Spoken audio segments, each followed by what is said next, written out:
Assalomu alaykum, hurmatli podkastimiz tinglovchilari. Xudo xolisa, bugun sizlar bilan 12-epizodimizni olamiz. Big Picture podkastda.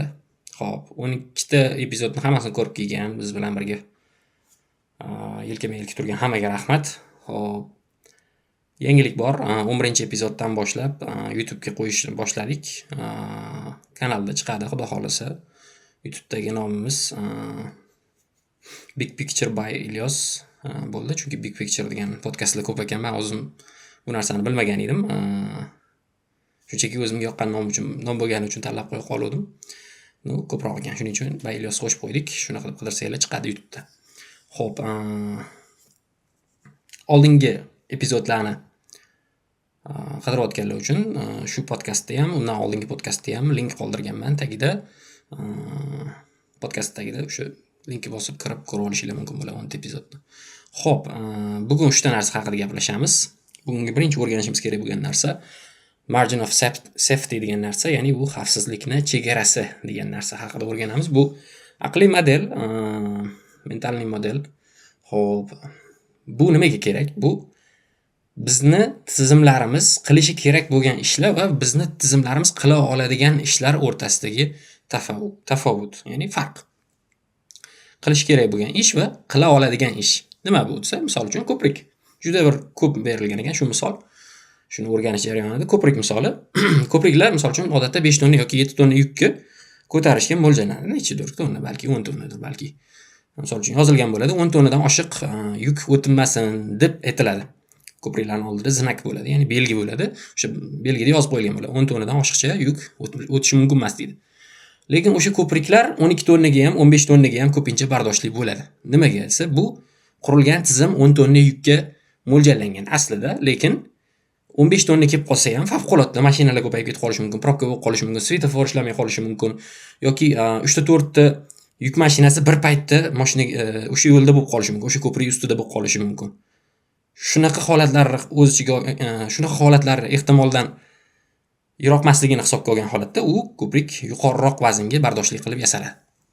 Yoki mashinalar yuradi, misol uchun mashina haydaganimizda oldimizdagi mashinadan misol uchun taxminan nechamdir metr, 20 metr, 30 metr masofa saqlaymiz. Nimaga desa, favqulodda u to'xtab qolsa yoki favqulodda qanaqadir holat bo'lib qolsa, biz reaksiya qilishimiz oson bo'lishi uchun yoki tormozni bosishimiz oson bo'lishi uchun yoki boshqa reaksiyalarimiz oson bo'lishi uchun qilamiz bu narsani. O'sha narsani margin of safety deydi. Yoki bo'lmasa budjet taqsimot qilamiz, oilada misol uchun oylik ishlaydiganlar misol uchun buni yaxshi biladi. Keyingi oylikkacha bo'lgan miqdorda pulingiz bor, misol uchun aytaylik 5 million so'm oylik oladigan odam taxminan bir 4 millionni misol uchun rasxotiga ishlatsa, 1 millionni qanaqadir olib qo'ysa, misol uchun yana 1 millioni turadi o'zida. Nimaga desa, oylik kechikib qolishi mumkin. Nimadir muammo bo'lib qolishi mumkin, kimdir kasal bo'lib qolishi mumkin, ishdan bo'shab qolishimiz mumkin yoki nimadir holatlar bo'lib qolishi mumkin. Favqulodda bizni yordam beradigan odamlarimiz bo'lmasligi mumkin atrofimizda. O'zimizdan boshqa hech kim yordam bera olmay qolishi mumkin. O'sha holatlar uchun biz budjet taqsimotida o'sha ma'lum bir qismini keyingi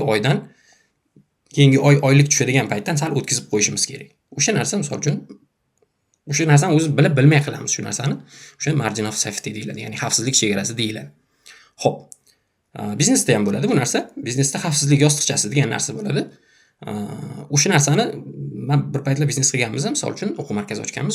O'sha paytda shu narsani bilmagan ekanmiz. Shu narsa menga yaqinda o'rganib, demak shunaqa qilish kerak ekanda degan narsa miyamda aylandi. Ya'ni biznes ochdik, foyda bo'ladi. Foydani misol uchun joyida taqsimlash bo'lgan. Nimaga? O'sha foydani qanchadir qismini olib qo'yib, keyin taqsimlash kerak. Ya'ni o'sha xavfsizlik yostiqchasi bo'lib turish kerak biznes uchun yoki rivojlantirishga sarflanish kerak o'sha narsa. Bu xuddiki o'ta kerak bo'lmasa ishlatilmaydigan resursdek turish kerak. Bunga biz xuddiki ishlatiladigan resursdek qarashimiz kerak emas. Shunda noqulay vaziyatlardan osonroq chiqib ketamiz. Biz kutmagan favqulodda vaziyatlardan osonroq chiqib ketamiz. Xavfsizlik bilan xavf o'rtasida bo'ladigan vaziyat, o'rtasidagi tafovut, demak, xavfsizlik chegarasi hozir aytganimiz. Tartib bilan tartibsizlik o'rtasida ham, muvaffaqiyat bilan muvaffaqiyatsizlik o'rtasida ham xuddi shunaqa chegara bor. Men yana bitta misol beraman, qarang. Binolar bo'ladi, binolar quriladi, 9 balli zilzilaga bardoshli qilib quriladi ko'pi. Lekin aslida o'sha yerlarda, misol uchun bizda oxirgi 100 yil ichida taxminan adashmasam 7 balldan yuqori zilzila bo'lmagan. Bizni Toshkent hududimizda deylik 7 balldan yuqori bo'lmagan. Adashmasam 64-yildagi 6 nechiyamdir ball bo'lgan. 6.6 shunaqa bo'lgan. Eng dahshatli zilzila 64-yil bo'lgan bo'lsa, o'sha 6.6 bo'lgan. Undan yuqori bo'lmagan. Bizning binolarimiz lekin 9 balli zilzilaga bardoshli qilib quriladi. Xudo biladi, balki bu qolishi mumkin narsa. Xo'p, bu endi har doim ham anu ko'ngilsizlikni oldini olavermaydi, lekin ehtimolini kamaytiradigan narsa. Ya'ni xavfsizlik chegarasi doim ko'ngilsizlik bo'lmaydi degani emas, u narsaga e'tibor beramiz degani. U shunchaki o'sha ko'ngilsizlik ehtimoli kamroq bo'ladi. Qanaqa bo'ladi bo'lsa? Misol uchun, ko'ngilsizlik bo'lmasligi uchun siz hamma tuxumlaringizni bir savatda saqlamasligingiz kerak. Bu haqida bir maqolmi, nimadir ham bor. Bizda mastur, balki boshqa millatlarda hamma tuxumlaringizni bir joyda saqlama deydi. Nimaga? Nima degani bo'lsa? Hamma resursingizni, hamma pulingizni, hamma qimmatbaho buyumlaringizni bitta joyda saqlashingiz, misol uchun, bittada yo'qotib qo'yishingiz mumkin. Yoki bittada o'g'irlatib qo'yishingiz mumkin. Yoki bitta narsaga hamma resursingizni investitsiya qilib, bittada ajratishingiz mumkin u narsadan. Ya'ni hamma pulimizni bir narsaga tikkanimizdan unaqa tikishimizda juda ham nima desa bo'ladi? U narsaga e'tibor bermayapmiz. Ya'ni hamma pulimizni bir narsaga emas, har xil narsaga tikkanimiz biz uchun foydaliroq bo'ladi. O'sha xavfsizlik chegarasini hisobga olgan holatda. Endi bu qanaqa bo'ladi xavfsizlik chegarasi? Qay darajada katta bo'lishi kerak o'zi xavfsizlik chegarasi deganda, bu ko'ngilsizlik hajmi qanaqa kattaligiga bog'liq. Misol, qancha kattaroq bo'lsa ko'ngilsizlik hajmi, shuncha yuqoriroq xavfsizlik chegarasini olasiz. Misol, ishga kech qolyapmiz. Men ishxonamga kech qolsam, misol uchun meni oyligimdan 1% dan 5% gacha olib qoladi. Endi agar shu foiz balandroq bo'lsa, men ko'proq vaqtliroq chiqaman. Ya'ni misol uchun 15 minut vaqtliroq chiqsam, misol uchun har xil probkalarni hisobga olgan holatda, yo'lda mashina bo'lmasligini hisobga olgan holatda men yetib boraman ishimga. 1% dan 5% gacha. Misol uchun. Aytaylik shu kech qolsangiz 10% oyligingizni olib qolamiz deb aytishsa-chi, men 1 soat oldin chiqishim mumkin. Nimaga? Chunki o'sha 10% oyligimning hajmi katta-da men uchun. O'shani yo'qotishdan qo'rqqanim uchun 1 soat oldin chiqaman. Demak, yo'qotishimiz hajmi qancha katta bo'lsa, ko'ngilsizligimizning hajmi qancha katta bo'lsa, bizning xavfsizlik chegaramiz ham shunga yarasha bo'lishi kerak. Yoki men misol uchun dars o'tyapmiz, dars o'tayotganda menda har doim ikkita internet manbasi bo'ladi.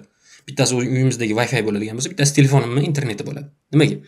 Chunki men dars o'tishim kerak, darsim to'xtab qolishi kerak emas. U darsimni yozib olaman o'z-o'zidan. Bu narsa menga xalaqit berish kerak emas. Ya'ni internetda uchib qolishi, svet uchib qolishi menga xalaqit berish kerak emas men dars o'tayotgan paytimda. Agar qanaqadir kattaroq bir simpoziummi yoki nimadir onlayn kursga qatnashayotgan bo'lsam, u uchib qolsa menga minus bo'ladigan bo'lsa, meni chiqib ketishim, o'sha narsada qatnashishimni inkor qiladigan bo'lsa, unda balki 3 ta internet qo'yishim mumkin. Balki internetimni kuchlirog'iga almashtirishim mumkin, Wi-Fi'ni almashtirishim mumkin kattarog'iga. Yoki kasalxonalarda bo'ladigan narsa, kasalxonalarda generator bo'ladi. Generator nima desa, svet o'chishi bilanoq ishlashni boshlaydigan elektr manbai. Nimaga desa, kasalxonada bemorlar bo'ladi, har xil holatdagi. Ularga doimiy elektr toki bilan ta'minlab, ularga kislorod berishimiz kerak bo'lib qolishi mumkin. Ularga qanaqadir qon quyilayotgan bo'lishi mumkin, ular qanaqadir operatsiyada bo'layotgan bo'lishi mumkin. Svet o'chishi natijasida yoki o'sha bemor o'lib qolishi mumkin. Shuning uchun ularda doimiy shunaqa generatorlar bo'ladi. Ya'ni bu degani sistemalar ishdan chiqib qolgan paytda ham yana ishlay olishi uchun xavfsizlik chegarasini shakllantirib qo'yishimiz kerak ekan. Lekin bu narsa bizni juda bir ishontirib qo'yishi mumkin-da. Qo'rqitib qo'yadigan narsa, misol uchun mashinamizda xavfsizlik kamari bor. Xavfsizlik kamarini taqdik degani bizlar misol uchun bo'ldi, o'lmaymiz, avariya bo'lib ketsak ham o'lmaymiz degani emas. Avariya bo'lib ketgan taqdirimizda bizdagi jarohatlar soni kamroq bo'ladi. Bu ham faqat bizni jarohatlarimizni kamaytiradi.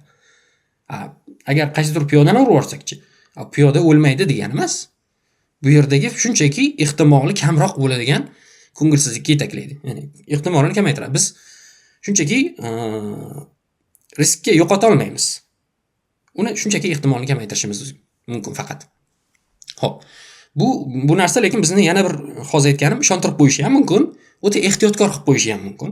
Qanaqa bo'ladi bu bizani ehtiyotkor qilib qo'yishi? Biznesimizga aytganimdek, yostiqcha kerak dediga. Yostiqcha kerak deganim har xil holatlar bo'lishi mumkin. Kimdir nima deydi? Mijozlarimiz ketib qolishi mumkin yoki qaysidir xodimimiz ishdan bo'shab qolishi mumkin. Unga yangi xodim olishimiz kerak bo'lib qolishi mumkin. Har xil holatlar bor. Bizda yostiqcha bo'lishi kerak. U yostiqchaga intilaverib biz risk qilishdan qo'rqib qolishimiz kerak emas-da. Bu narsa bizning qotib qolishimizga sabab bo'lishi mumkin. Bitta joyda o'sha risk qilishdan qo'rqib, o'sha xavfsizlik yostiqchasini kengaytirishi, kattalashtirishi paydo bo'lib yuraveramiz, aslida qotib qolgan bo'lishimiz mumkin. Biz har doim ham ko'prik qurolmaymiz, misol uchun.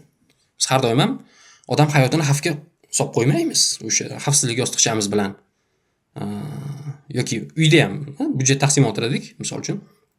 Har doim ham shu xavfsizlik yostiqchasi bo'lish kerakmi desa, har doim ham asli shart emas. Nimaga? Chunki 1-2 kun yo'qchilik bilan hech nima o'zgarib qolmaydi. Odamzod 3 kungacha ovqatsiz yashashi mumkin. Bu narsa bizani riskdan qo'rqadigan qilib qo'yish kerak emas-da. Uyimizda aytaylik pulimiz borda, yaxshi pulimiz borda, lekin u 6 oylik oilamizni anaqasi, aytaylik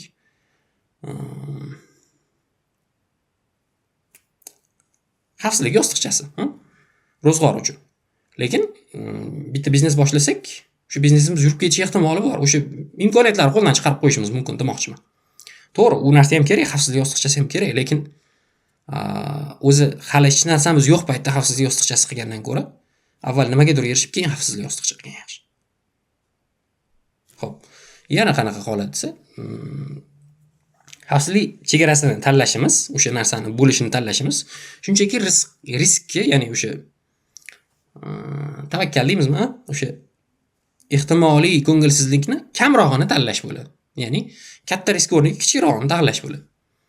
Bu endi uzoq vaqtda yutadiganlar, yutkazadiganlardan ajratib qo'yadigan narsa bo'ladi. Nima bu desa, hozir aytganimizdek, 15 minut ishga vaqtli chiqishimiz, har xil joyga investitsiya qilishimiz bitta narsaga emas. Byudjetimizdan ma'lum bir qismini yostiqcha sifatida olib qo'yishimiz bizani uzoq muddatda yutib ketishimizga yordam beradi. Ko'proq imkoniyatlarga ochiqroq bo'lishimizga yordam berishi mumkin. Imkoniyatlar kelganda bizani o'zimizni yo'qotib qo'ymasligimizga yordam berishi mumkin. Shunaqa. Hayotimiz qarorlardan iborat. Hozir aytganimizdek, oldin ham aytganimizdek, ko'p podkastlarimiz aytganmiz bu narsani. Bu narsalar o'rganyapmiz. Bu narsalar o'rganishimiz nima foydasi borsa, shu narsalar bizani xavfsizlik chegaramiz bo'ladi. Shu margin of safety bizga xavfsizlik chegarasi bo'lib beradi. Yoki har safar aytadigan second order thinking emas, misol uchun ikkinchi darajali fikrlashimiz bizga xavfsizlik yostiqchasi, xavfsizlik chegarasi bo'lib beradi. Noto'g'ri qarorlardan qutulishimiz uchun kelajakda bo'ladigan. Shunaqa narsalar. Xo'p, birinchi o'rganishimiz kerak bo'lgan narsa shu edi. Ikkinchisiga o'tamiz, xudo xolasa endi. Ikkinchisi nima desak? Xo'p, yo'qotilgan imkoniyat narxi. Ingliz tilida opportunity cost deydi. Yo'qotilgan imkoniyat narxi nima degani? Bu sal umumiyroq mavzu, qarang.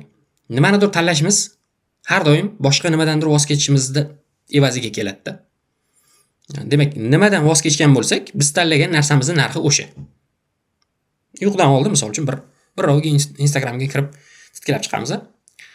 Demak, bizning Instagramga kirishimiz narxi yaxshiroq uyqu bo'lishi mumkin edi, ko'proq uyqu bo'lishi mumkin edi, to'yibroq uxlashimiz mumkin edi. Ertalab tiyrak degan so'z bor, o'sha tiyrakroq bo'lishimiz mumkin edi. Nima deydi? Qaysidir ma'noda ertalabki kayfiyatimiz yaxshiroq bo'lishi mumkin edi o'sha Instagram kirishimiz o'rniga. O'sha narsalardan voz kechganimiz evaziga o'sha Instagramda Reels'ni ko'rib o'tiramiz yoki 4 ta Reels ko'raman dedingiz, 1 soat qolib ketdingiz. O'sha 1 soatda o'rganishimiz mumkin bo'lgan ko'nikmalarni yutqizib qo'ydik. O'qishimiz mumkin bo'lgan kitoblarni yutqizib qo'ydik. Eshitishimiz mumkin bo'lgan podkastlarni eshita olmay qoldik, misol uchun. Yozishimiz mumkin bo'lgan postlarni yoza olmay qoldik. Tekin degan narsa yo'q. Har doim nimadandir voz kechamiz biz. Har doim. Nimadir tekinmi, demak siz mahsulotsiz. Yoki sizning energiyangiz yoki sizning diqqatingiz mahsulot o'sha joyda. Siz o'zingiz mahsulot bo'lishingiz mumkin. Nima tekin? Misol uchun mana bu aytaylik blogerlar bo'ladi. Ingliz tilidan dars o'tirgan blogerlar bor. Keling, bizning bepul darsimiz bor deydi. Keling, qo'shiling deydi, ko'rasiz. Xo'p, bepul deydi. Xo'p, nimaga bepul? U katta ehtimol u kursini sotyapti-da undan keyin. Misol uchun. Bitta dars o'tib beradi, mana bepul. Mana bu narsa haqida chuqurroq o'rganmoqchimisiz?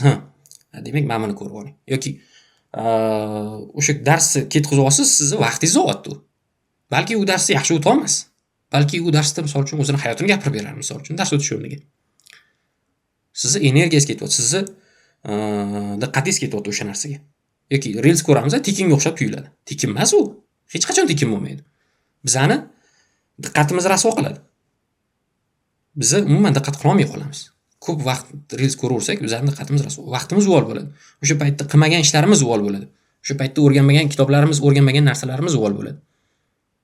Yoki kim bilandir janjallashamiz, shu foydali ishga ketishi mumkin bo'lgan energiyamiz uvol bo'ladi o'sha yerda. Tiklanmaydigan asablarimiz uvol bo'ladi o'sha yerda. Demak, o'sha narsalarga teng. O'sha narsalar bizda yo'q endi. O'sha tiklanmaydigan asablarimiz bizda qolmaydi endi. Chunki biz janjallashdik. O'sha narsani o'rniga boshqa narsani tanlashimiz mumkinmidi? Siz haqsiz deb qo'yishimiz mumkinmidi, misol uchun? Shunaqa narsa. Yoki biz nima qilmasligimizni bilmasligimiz, ya'ni to'g'rirog'i biz nima qilishimizni bilmasligimiz o'sha yo'qotilgan imkoniyatlarimizning narxi balandroq bo'lishiga sabab bo'ladi. Qanaqa bo'ladi bu? Aytaylik, men nima qilishimni bilmasdan Netflix ko'rib qo'yishim mumkin. Men nima qilishimni bilmasdan qo'shiq eshitib qo'yishim mumkin. Soatlab qo'shiq eshitib o'tirishim mumkin yoki YouTube'da bo'lar bo'lmas videolarni ko'rib o'tirishim mumkin. Har xil bo'lmagan gaplarni o'rtoqlarim bilan suhbatlashib o'tirishim mumkin. Mani demak nima qilishimni bilmasligim, o'zimda maqsadlarni bo'lmasligi mendagi men yutqazishim mumkin bo'lgan imkoniyatlarni narxini balandroq qilib qo'yadi. Maqsadimiz yo'q bo'lgandan keyin o'z-o'zidan qaysidir maqsadi borligiga xizmat qilamiz-da. Qanaqa bo'ladi? Hammada bo'ladi. Bekorchimisan deb telefon qiladi. Bir joyga borib kelaylik, mana ishni bitiraylik. Men bitta bunaqa ish bor edi, shuni iltimos qilib bitirib bergin deydi. Bekorchi bo'lsangiz, ha desangiz, demak o'sha ish qilasizda, katta ehtimol. O'sha odamga xizmat qilasizda. Yo'q desangiz-chi. Xo'p, maqsadingiz bo'lsa ko'pincha yo'q deysiz. Misol uchun kitob o'qib o'tirgan bo'lsangiz, o'sha paytda siz kitobdan boshqa narsani qilmasligingizga siz o'zingiz javob bera olsangiz, o'sha yerda yo'q deyishingiz mumkin. U odamga xizmat qilmaysiz. O'sha yerda maqsadingiz borligi o'sha odamning xizmatidan ustunroq keladi. Shu vaqtda o'sha tanishimizga sarflamaymiz agar maqsadimiz bo'lsa. Yoki bo'lar bo'lmas suhbatlardan qutulamiz. Yoki men o'zimning hayotimda bo'lgan narsani aytib, har kuni bo'ladi. Misol uchun 1 soat, 1,5 soat yo'lda yuraman har kuni. Ertalab 1,5 soat, 1 soat, kechqurun 1,5 soat, 1 soat. Chunki shaharga qatnayman o'z-o'zidan, viloyatdan. Kunim yo'lda o'tadi. 2 soatlab. Endi nima qilishim kerak? Odamlar har doim bo'lgan atrofimda, odamlar har doim bo'ladi, shofyorlar har doim bo'ladi. Asabiylashishlar bo'ladi, har xil janjallar bo'ladi, har xil odamlarning dardlari bo'ladi. Hammaning o'zining dardi bor-da. Men bekorchi bo'lsam, kimnidir dardini yechishim kerak bo'ladi. Kimdir menga gapiradi, nimadir so'raydi, men o'zim haqimda tanishmoqchi bo'ladi. Yana nimadir. Har xil vaziyatlarga duch kelaman-da. Men nima qilishimni bilmayman, ular meni nima qilishimni belgilab beryapti. Men ularga savollarga javob berishim kerakligini, o'zim haqida aytib berishim kerakligi, qayerda ishlashim, nechta pul topishim, mana shunaqa narsalar haqida aytib berishim kerakligini ular menga savol berib mendan so'rayapti. Lekin men o'zim nima ish qilishimni bilsam, men o'sha paytda quloqimda naushnik podkastda eshitib ketsam, misol uchun, yoki qo'limda kitob o'qib ketsam, menga o'shalar savol bermaydi. Ular meni nima ish qilishimni belgilab bermaydi, men o'zim belgilab beraman. Demak, o'sha yutqizishlarim ehtimoli kamroq bo'ladi men nima qilishimni bilsam. Buni qanaqa kamaytirish mumkin desa? Ssenariy tuzing. Ssenariy degani nima degani? Plan tuzing. Ertalab nima qilasiz? Misol uchun, choy ichdingiz, ishga ketyapsiz, ishga ketayotganingizda nima qilasiz? Ishga ketishimiz ko'pincha yoki o'qishga ketishimiz, nima qilishimiz? Nimadir qilishimiz mumkin bo'lgan vaqtda 10 minut yurasizmi, 15 minut yurasizmi yoki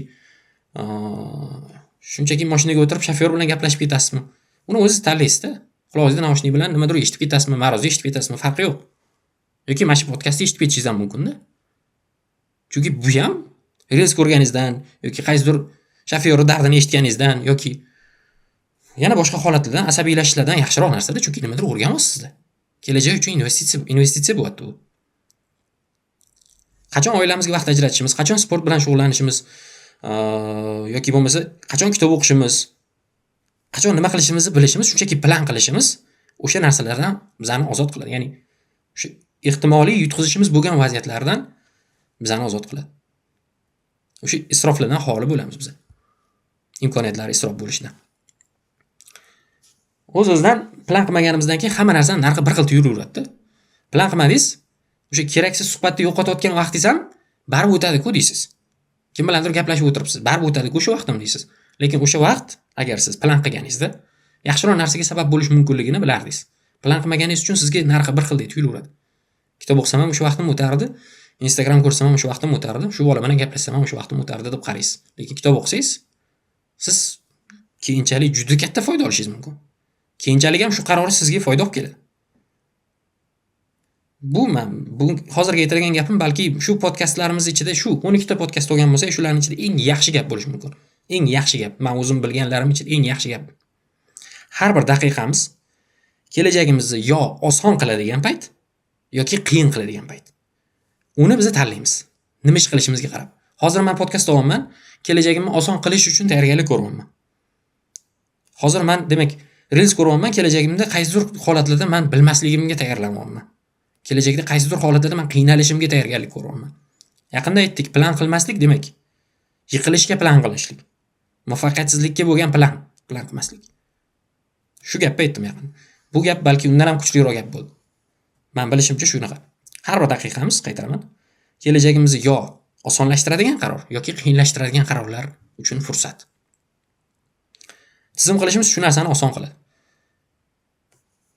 Tizim qilsak, demak, bu narsadan osonroq, yaxshiroq o'tamiz. Xo'p. Keyingi narsa, 3-o'rganishimiz kerak bo'lgan narsa primacy and recency bias deyiladi bu. Nima degani bu desa, birinchi va oxirgi taassurot effekti degan. Ikkalovini bittada o'rganamiz. Ikkita effekt o'z aslida. Birinchi taassurot effekti ham bor, oxirgi taassurot effekti ham bor. Shu ikkalovini bittada o'rganamiz. Qachon qaysi biri kerakligini yaxshilab bo'lishimiz uchun. To'rtta narsa desak ham bo'lar ekan bugungi o'rgangan narsalarimizni. Odamlar bizani kelishimizga qarab baho beradi-da. Ketishimizga qarab bizani eslab qoladi. Qanaqa ketishimizga qarab bizani eslab qoladi. Uchrashuvga chiqamiz, o'zimizni zo'r ko'rsatishga harakat qilamizda. Zo'r kiyimlar kiyamiz, zo'r tayyorgarlik ko'ramiz. Birinchi taassurot zo'r bo'ladi. Lekin gaplarimiz alg'ov-dalg'ov bo'lsa, nima deyotganimizni bilmasak, ko'proq esda qoladigan narsa nima bo'ladi desa, o'sha alg'ov-dalg'ov gaplarimiz bo'ladi. 1-2 kundan keyin shu odam qanaqa odam edi desa, shu bola qanaqa bola edi desa, o'sha alg'ov-dalg'ov gaplarimizga qarab baho berishadi bizga.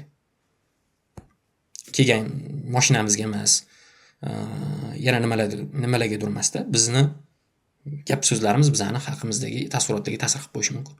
Ba'zan mashinalar ustunlik kelishi mumkin, lekin ko'pincha qachon ustun keladi, qachon hozir u haqida ham gaplashamiz. Qachon o'sha birinchi taassurot ustun keladi, qachon oxirgi taassurot ustun kelishi haqida hozir aytaman.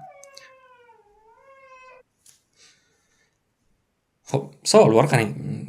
Shunchaki ko'p o'ylamasdan javob berishimiz kerak bo'lgan savol bor. Ahmad bor.